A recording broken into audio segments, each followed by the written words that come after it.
Welcome back to Savage Fabrication. This is part 2 of a multi-part series on understanding compressor maps, and it's directed towards turbo diesel engines. On the last episode, we got a basic plot laid down. Some of the points we kind of verified that they actually work with our math, and some other points don't add up with the math. So what we're noticing is that our point here absolutely does not work. And when you come over to the 476, this one's technically wrong, this one's wrong, and this one is really close.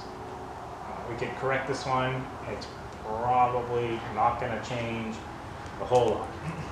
I'd kind of come back, if you want to get like really detailed into it, I'd probably come back and like really dial this one in, but before that there's bigger problems. The bigger problems are the ones that aren't remotely where they're supposed to be. Now this one that landed on the 78% at 80 pounds a minute is actually not too bad, but when we rerun this with the 70% efficiency, the flow is actually going to go up.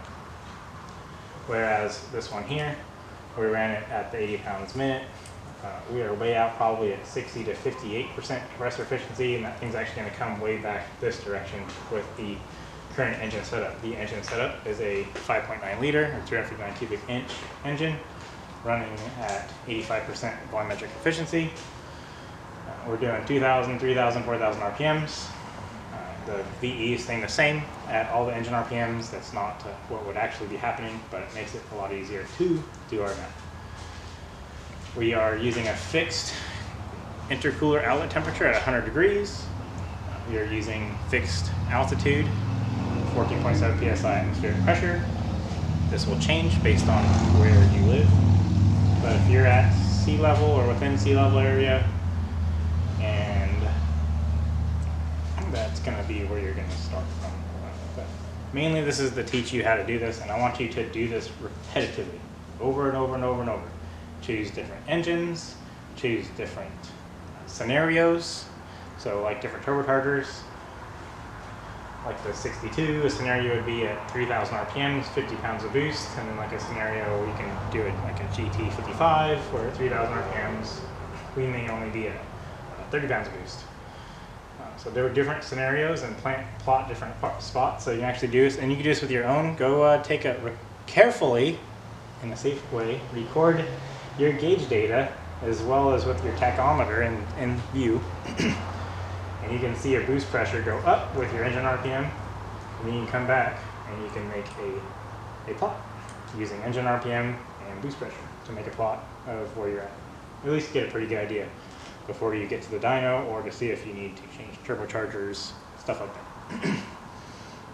So what we're going to do first is we're going to correct the ones that are in the wrong spot. So what we're going to do is we're going to do this same math, but we're going to change the compressor efficiency from 74% to 60%. We're going to try 60% first, see where that gets us. We're trying to get back close to the map where at least 60% seems realistic, or we will come back and land on a spot on the map. So we're going to do first, grab our trusty calculator. We're going to take the same thing, so 3.0, should write this down for you guys.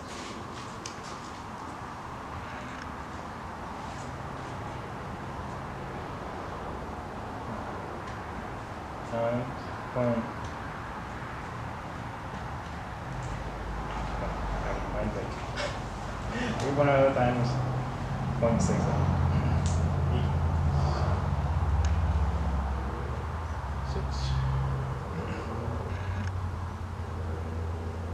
1.8 on the density ratio. I'm going to take a 1.8, multiply that positively with our intercooler, so 1.8 times 1.45 gives us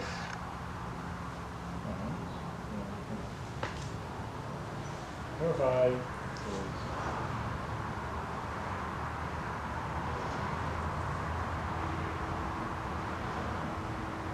density ratio. Now I know our density ratio, we can go back to our 4,000 RPM number and do 353.18 times 2.6. Since it's already in our calculator from our last equation, It's going to multiply by the CFM at 4,000 RPMs, 353.18. Going to give us 21.79 CFM. Take that and multiply that by the intercooler's outlet temp. We're using a fixed intercooler outlet temp. Whether this is actually 100 degrees or not in the real world, we don't know. This is just for doing the data. So we know it's 100 degrees. The chart was up in the last video. If you haven't watched the last video, please go check it out. There's a lot of good charts in there that you should take photos of. Either take a picture of your computer screen or screenshot it on your phone so you could reference those. So we're going to take that, multiply by 0.07. That gives us 64.525 pounds. Essentially 64.5. So we can come over to our chart.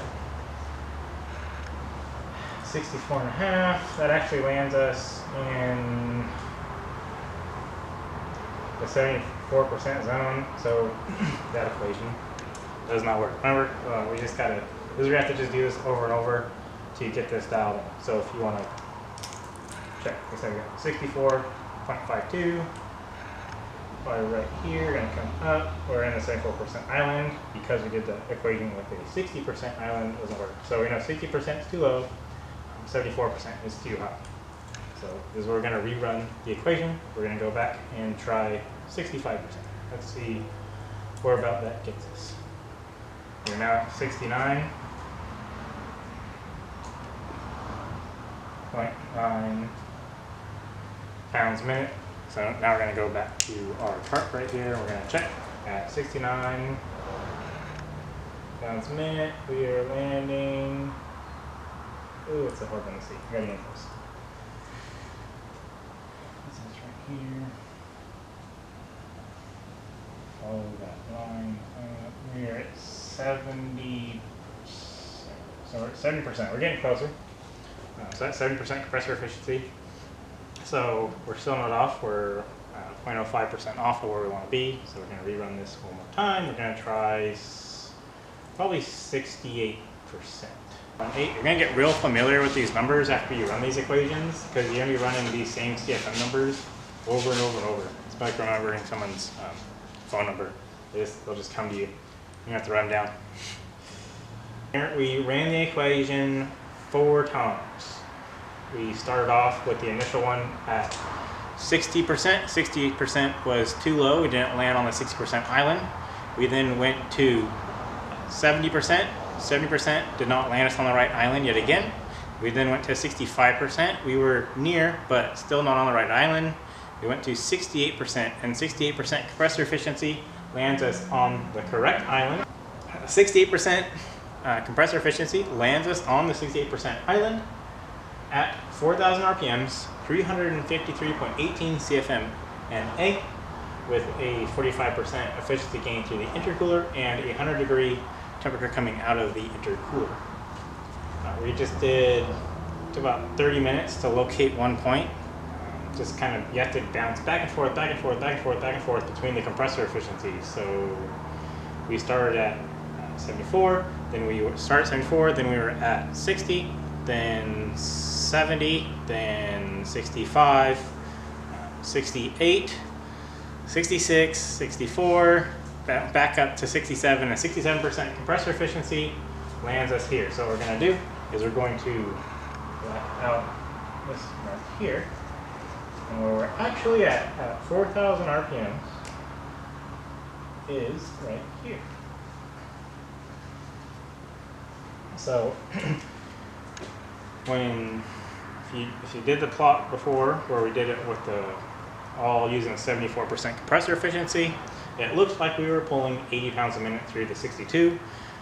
After going back and verifying the math to be now correct, we're actually only pulling through the compressor 72 to 73 pounds a minute. So it's actually getting drawn through the compressor, not 80 pounds. And that's why it's important to go and do this stuff to see if you're actually netting what you think you're netting through the compressor.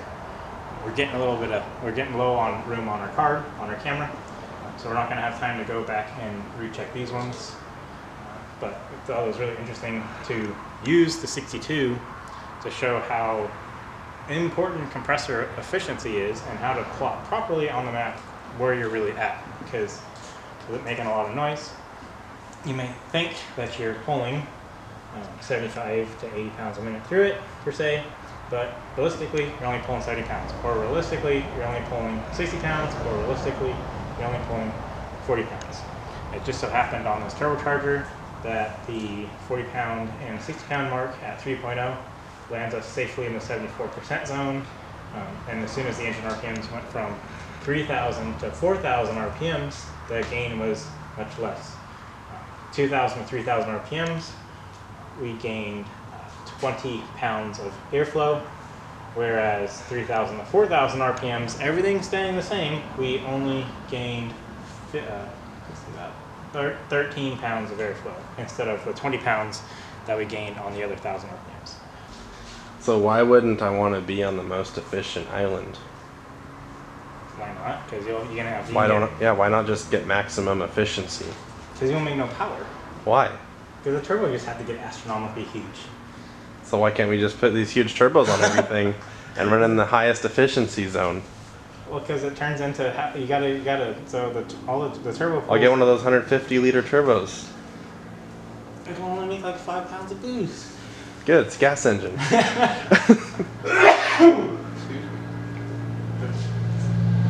Because the bigger turbo doesn't make the motor flow more. It just means the capacity is higher. Like the capacity on this thing is 121, the capacity on this is 75. Doesn't mean that you're getting 75 or 121. You know, if you plot it out to which one's in the middle? 3,000 RPMs. So 3,000 RPMs. Both of these turbos are flowing essentially the same amount of air. The engine's only asking for, at 3,000 RPMs, the engine's only asking for 264.89 CFM, and it just so happens that the density ratios come out the same between the two of these at 3,000 RPMs and 30 pounds of boost. So the motor is literally on either turbocharger at 30 pounds of boost on a 5.9 liter engine. The engine is only drawing through the 60 pounds a minute. There's 60 there. Yeah. So both turbochargers at 3,000 RPMs on the engine at 30 pounds of boost with the same truck, same everything, will make the exact same power. There will be small differences in real life because the VE is going to be a little bit different because of the different turbine sides. But say the VE was the same. Say we put this hot side on this turbocharger, but this one was a 62, this one was a 76. They're going to make the same. There can be small differences. There can be differences from one run to the next. But the engine's only demanding. Like I said, so you got to look at it from the aspect that what's the engine asking for, and can the compressor supply that? If the engine's asking for 60 pounds a minute, can the compressor supply 60 pounds a minute? So why we would go bigger is if the engine in a case is asking for 80 pounds a minute. That's when we would go up to a charger that puts 80 pounds on the map. The fact that it gets hot is a fact of life, and that's why we got intercoolers. There's not really a reason to say run at the most efficient part at all times. That would make no sense because the 76 SXE at its most efficient at 79% only flows. It'll only stay in the 79% island up to 77 pounds a minute, which is not a whole lot. It's rookie numbers. It's like 500. It's like 600 horsepower. So if you're only gonna make 600 horsepower and you chose this, it's gonna be laggy. It's gonna be slow. Where you can go to this thing, it's gonna average in the islands more often, which is always kind of beneficial if you can average stay in the islands. But then if you go into competition where we're gonna run 50 pounds plus a boost, I mean. We're up here. We're in the 4.8 to 5.0 range. There's not even an area. And we could talk about that too. Maybe in the next one is basically a rising boost curve that gas engines are slightly fearful of, where diesel stuff we don't really care about that too much. We want to get to 60 pounds or to 50 pounds as fast as possible, and more boost is better. So a rising curve is different. We would be plotting this direction. Basically, we're going to go up. There's a point where it won't go up anymore. But the thing is that for our stuff to make power, we have to usually run no less than 45 pounds of boost is usually what we're doing. So it takes a certain amount of time to get to 45 pounds of boost. So if the turbocharger gets bigger, it means it's going to take longer to get to that same 45 pounds of boost. So if you're track that over time, you know, if one turbo at 2,000 RPMs has 30 pounds, but a bigger turbo at 2,000 RPMs has 15 pounds, and then that same turbo at 3,000 RPMs at 60, then that bigger turbocharger is at 45. As long as the smaller unit has enough compressor capacity in it, you're not too far past the peak torque zone on the turbine side, it's going to be making more power than that smaller one. What happens Even the smaller one will make more power than the bigger one. Yeah, up until that point, but then we go to 4,000 RPMs and we run out of compressor, where this one has not run out of compressor yet. So 4,000 RPMs and 60 pounds of boost or 50 pounds of boost, this thing can still keep consuming more air and feeding the engine more, where this one can't. So the big thing though is, are you actually getting to that point? Most don't. The other thing too is, like I said, 4,000 RPMs is here. The other thing is this turbocharger is not going to be happy at 4,000 RPMs once you put the turbine side on it. If you'd like us to do more of these maps, we still might do some more videos on just practice plotting and stuff like that. Maybe how they correct. Maybe we'll look at we should do probably one more on the 76. Just to kind of show the big turbocharger stuff a little bit more. But if you have any questions in particular about the compressor maps, as far as a really good base understanding of this goes, please feel free to comment down the bottom. Make sure to like and subscribe. Ring that bell.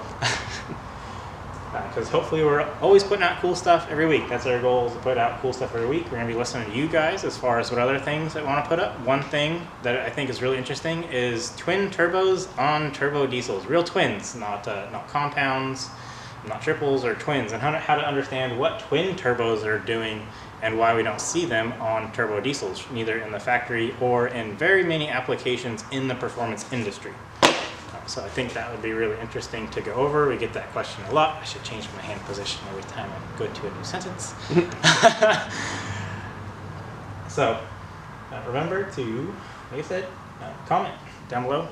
Any questions you have, anything you'd like us to go over. Go over GT42, GT47, S510, S475, any whole set factory maps, because we got whole set factory maps, whatever you want to do, we can go over.